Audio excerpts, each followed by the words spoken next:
Honourable Nick Smith. Mr Speaker, I move that the Social Housing, Housing Restructuring and Tenancy Matters Amendment Bill be now read a third time.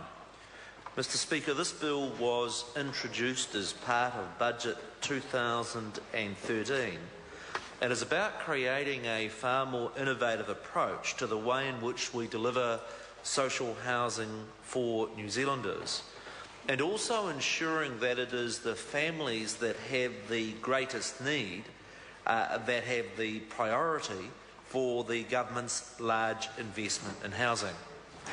I want to begin by thanking and acknowledging colleagues that have played a significant role in getting to this point.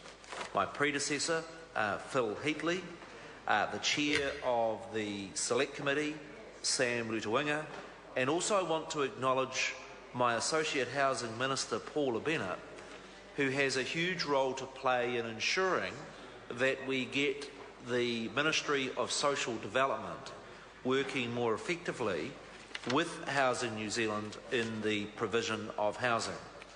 I also want to acknowledge the intellectual architects of this bill that were involved in the Social Housing Vision Report from 2009, who really have applied their mind to the question as to how New Zealand can lift its game in this area.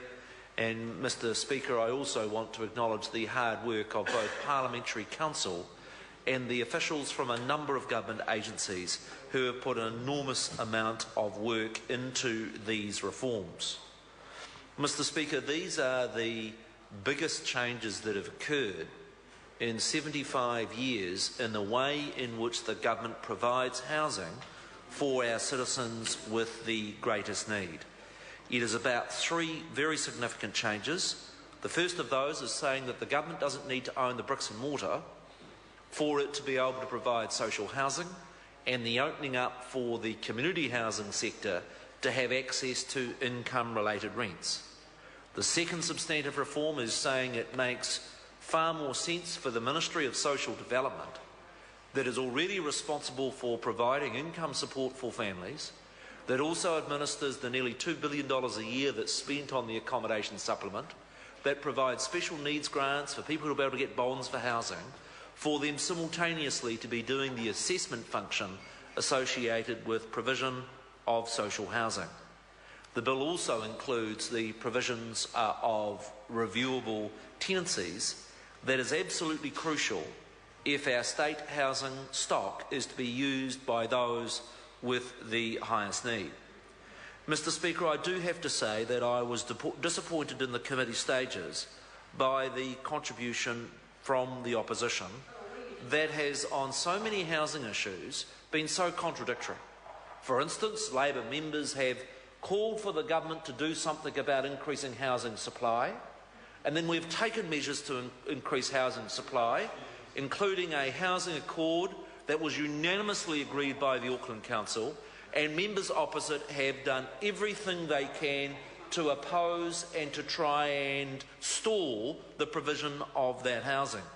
I find it equally ironic around the issue of loan-to-value ratios from the Reserve Bank, where last year they were calling for the Reserve Bank to take such measures, and for the last 6 months have been doing everything they can to oppose them. And exactly the same, Mr Speaker, has to apply to this social housing reform bill. I've heard speeches after speeches from Labor members saying they support the community social housing sector, and yet they oppose the game-breaking bill that this is that will actually enable the community social housing sector to play a much expanded role in addressing the housing challenges that New Zealand faces. Mr Speaker, this bill does provide for the provision of a market in social housing. It enables the government to partner with community housing providers by making these providers eligible to receive the income-related rent subsidy that to date has only been available to those people that live in a state house. That is a big change. The income-related rent subsidy currently stands at nearly $700 million per year, and it is a very significant change. In Budget 2013, we've made provision for $27 million for community housing providers, as well as the $139 million that we've put into the Social Housing Fund to give a kickstart to that social housing sector. Mr Speaker, a very important part of this government's programs is around better, smarter public services. We have not had the fiscal room, as Annette King interjects, to spend like there is no tomorrow, as occurred when Labor's period in government, because despite the huge economic boom that occurred during their period and pouring huge sums of money into the public sector, they were a lazy government that didn't actually apply their mind how you could have better and smarter public services. And that is why this bill transfers. Well, the member asked what's smarter about it. I'll tell you what's smarter. It is smarter for my constituents in Nelson who have housing need to know that there is a single government agency, the Ministry of Social Development, that will assess their need for housing.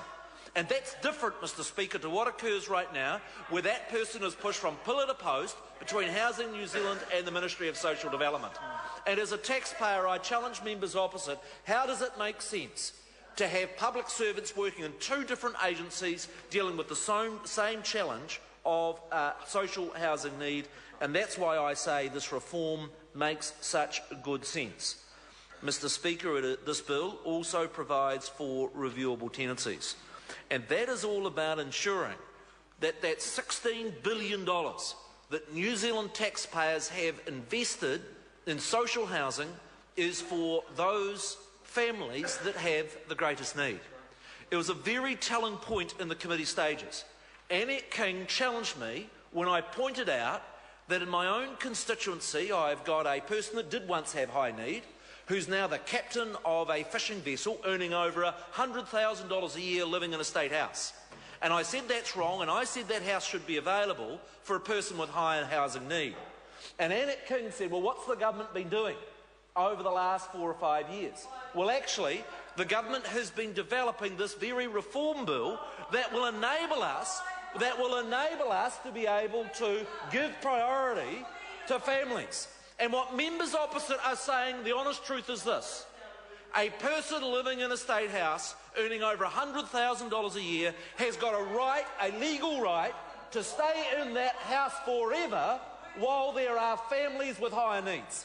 And that is why I say to members opposite, don't pretend that you have got a monopoly on caring, because with that sort of social policy, you should be honest that you are denying, that the members opposite are denying people with high need access to the housing that they need.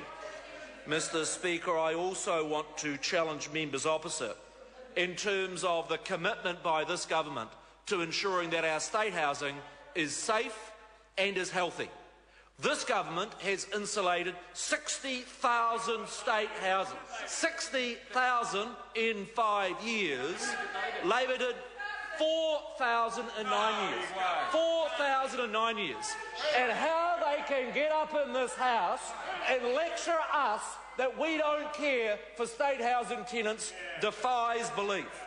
And Mr Speaker, equally so, I look at the initiative that I've announced in the last month, a commitment of $30 million by this government to fencing and safety in driveways. Most New Zealanders and members of this House probably don't recognise that we actually kill more toddlers in driveways than from the very high-profile issue of violence that we must also address. And when I hear members opposite giving these lectures that they alone care for children, I say, what did they do for 9 years when there were 3 reports that identified the safety of children in state houses, and they did zip? Mr Speaker, I say they have no monopoly on caring. The very last point I want to make is during the committee stages, Mr Speaker, they said that the $27 million that this government had committed to supporting the community social housing sector wasn't enough. Well, I say to members opposite, that's $27 million more than they committed in their 9 years to the community housing sector. Mr Speaker, this bill represents a bold and sensible reform, consistent with the agenda of this government of better public services, ensuring our assets and income goes to those most in need, and I commit it to the House. The question is that the Mr. motion Speaker, be agreed to. Phil Twyford. This is the Minister